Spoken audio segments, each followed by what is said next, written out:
Hey guys, today I'm going to tell you how to use Google Gemini Live with screen share in Samsung A16. If you are using A16 and you want to use Gemini Live with your screen share, so let's see how can you do this. You must have to press and hold your power button to enter Gemini Live, and here just select share screen with live, and here you must have to select start, and after that you must have to open the screen from which you want to search. And I'm going to search with Google. Just open Google, and here I have searched for cars, and here's car.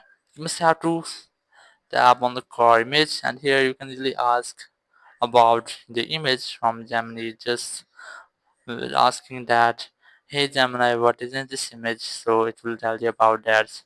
If you want to close it, just go on notification bar, and here you must have to tap on stop sharing to stop sharing your live. So that's how you can easily use Google Gemini Live and with screen share in Samsung A16.